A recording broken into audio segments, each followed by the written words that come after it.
আসসালামু আলাইকুম গাইস, আশা করি সবাই ভালো আছেন। আজকে আবার নিয়ে আসলাম একটা বরবটি ক্ষেতের মধ্যে। আসলে বরবটি চাষ নিয়ে আমি কথা বেশি বলি, কারণটা হচ্ছে আমি দেখলাম, আমি নিজেও করেছি। বরবটি চাষের মধ্যে রিস্কই কম যদি আপনারা ভালো জাতের বরবটি চাষ করেন। বরবটি চাষ সারা বছরই করা যায়, বরবটির মধ্যে বেশি ফলন পাওয়া যায়, সেই জন্য আমি বরবটির বিষয় নিয়ে ভিডিও বেশি বানাই। আপনারা চাইলে বরবটি চাষ সারা বছরে করতে পারেন এবং আপনারা চাইলে বিচিও উৎপাদন করতে পারেন, বিচি সংগ্রহ করেও রাখতে পারেন। বরবটি চাষের মধ্যে একবার যদি আপনি ভালো জাতের বীজ লাগাইয়া চাষ করতে পারেন, তারপর আপনার আর বীজ কিনতে হয় না। অনেক অনেক রকমের কথা বলবে, কিন্তু আমি মনে করি বীজই আর কেনার দরকার নাই। এই বরবটির জমিটার বয়স হয়েছে প্রায় 2 মাস মতো।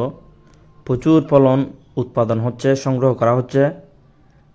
তো আমি মনে করি এই জমি থেকে যদি পানিয়ে বন্যায় ক্ষতি না করে, প্রায় আরও 2 মাসের উপরে ফলন পাওয়া যাবে, ফলন সংগ্রহ করা যাবে। তো আপনারা চাইলে বরবটি চাষ করতে পারেন, সারা বছরই করা যায়।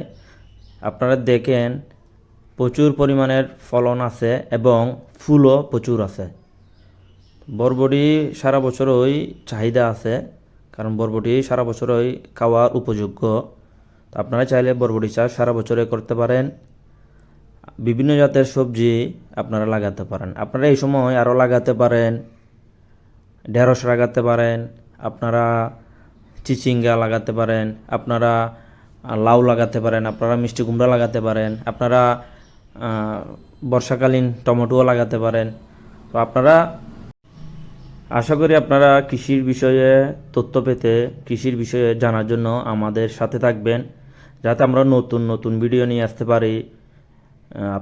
আপনাদের সাপোর্ট খুব দরকার, আপনারা সাপোর্ট করবেন এবং আপনাদের যদি কোনো প্রশ্ন থাকে প্রশ্ন করবেন, প্রশ্নর জবাব দেওয়ার চেষ্টা করব ইনশাআল্লাহ।